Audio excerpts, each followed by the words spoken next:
பெரியோர்களே, தாய்மார்களே, இந்த ஊரில் தாழ்த்தப்பட்ட மக்களுக்காக கட்டப்பட்டுள்ள புதிய வீடுகளைக் கொண்ட குடியிருப்பு பகுதியை திறந்து வைப்பதில் மிகுந்த மகிழ்ச்சி அடைகிறேன். இந்த புதிய வீடுகளில் இன்றைய தினம் குடிபுகும் குடும்பங்கள் எல்லாவிதமான வளங்களையும் பெற்று வாழ வேண்டும் என்று வாழ்த்துகிறேன். இந்த வீடுகளை குறுகிய காலத்தில் மிக நல்ல முறையில் கட்டி முடித்ததற்காக தமிழ்நாடு ஆதிதிராவிடர் வீட்டு வசதி வளர்ச்சி நிறுவனத்தையும் அதன் பொறியாளர்களையும் பாராட்ட கடமைப்பட்டிருக்கிறேன். ஒவ்வொரு வீட்டுக்கும் தனித்தனியாக மின்சார வசதியும் கழிப்பறை வசதியும் செய்து கொடுக்கப்பட்டிருப்பது உள்ளபடியே பாராட்டத்தக்கது. இத்தகைய வீடுகளை கட்டி தருகிற திட்டங்களைத் தவிர இன்னும் பல்வேறு திட்டங்களை தாழ்த்தப்பட்ட மக்களின் நலனுக்காக அரசு நடைமுறைப்படுத்தி வருகிறது. அந்த திட்டங்களை பற்றி எல்லாம் விரிவாகவும் விளக்கமாகவும் எனக்கு அடுத்து இந்த விழாவில் பேச இருக்கும் மாவட்ட ஆதிதிராவிடர் நல அலுவலர் உங்களுக்கு எடுத்து சொல்வார் என்று நம்புகிறேன். அத்தகைய திட்டங்களைப் பற்றி முழு விவரங்களையும் நீங்கள் தெரிந்து கொண்டு அவற்றின் முழு பலனையும் அடைய வேண்டும் என்று தெரிவித்துக் கொள்ள விரும்புகிறேன்.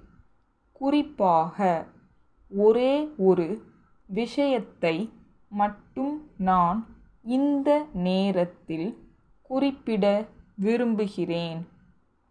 தாழ்த்தப்பட்ட பிரிவு மக்களுக்காக கல்வி வாய்ப்பு, வேலை வாய்ப்பு ஆகியவற்றை பொறுத்தவரையில் பல்வேறு சிறப்பு சலுகைகளை அரசு அளித்துள்ளது. அது மட்டுமல்லாமல் நமது நாட்டின் அரசியலமைப்பு சட்டமே இந்த பிரிவினருக்காக சிறப்பு ஒதுக்கீடுகளுக்கு வகை செய்துள்ளது. இந்த வசதியையும் வாய்ப்பையும் பயன்படுத்திக் கொண்டு தாழ்த்தப்பட்ட மக்கள் தங்கள் வாழ்க்கையில் மேலும் மேலும் உயர்வு அடைய முயற்சிக்க வேண்டுமென்று சொல்லிக்கொள்ள விரும்புகிறேன். குறிப்பாக இந்த பிரிவினரை சார்ந்த இளைஞர்கள் தங்களுக்கு இருக்கிற சலுகைகளை முழுமையாக பயன்படுத்திக் கொள்ள வேண்டியது அவசியம் என்று தெரிவித்துக் கொள்கிறேன். உதாரணத்திற்கு சொல்ல வேண்டுமென்றால், தாழ்த்தப்பட்ட பிரிவை சார்ந்த மாணவர்களுக்கு பள்ளி படிப்பு, கல்லூரி படிப்பு, பட்ட மேற்படிப்பு ஆகிய எல்லா நிலைகளிலும் படிப்புதவி தொகையை அரசாங்கம் வழங்குகிறது. உயர் படிப்பிற்காக அவர்கள் நகரங்களுக்கு செல்ல வேண்டி இருக்கலாம். சேலம் பாரதியார் தெருவிலுள்ள திரு. மு. கோவிந்தசாமி அவர்கள் சேலம் கச்சேரி சாலையிலுள்ள வழக்கறிஞர் திரு து. ராமசாமி அவர்களுக்கு 4/3/1988 தேதி இட்டு எழுதிய கடிதம்.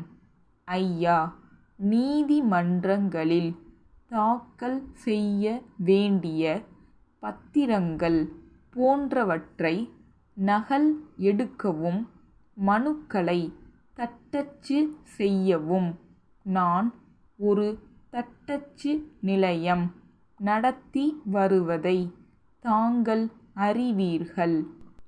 தாங்கள் அவ்வப்போது எனக்கு அளித்து வரும் ஆதரவுக்கு நான் நன்றி தெரிவித்துக் கொள்கிறேன். வளர்ந்து வரும் இந்த விஞ்ஞான யுகத்தில் நகல்கள் எடுப்பதற்கு தட்டச்சு முறையை விட ஒளிக்கதிர்கள் மூலம் நகல் எடுக்கும் முறையே பெரிதும் விரும்பப்படுகிறது என்பது தாங்கள் அறியாத ஒன்று அல்ல. ஆகவே முருகன் நகலகம் என்ற ஓர் அமைப்பை அடுத்த மாதம் முதல் தேதியிலிருந்து துவக்க இருக்கிறேன் என்பதை தெரிவித்துக் கொள்வதுடன் அதற்கு தங்களுடைய ஆதரவையும் கோருகிறேன். தங்கள் நம்பிக்கையுள்ள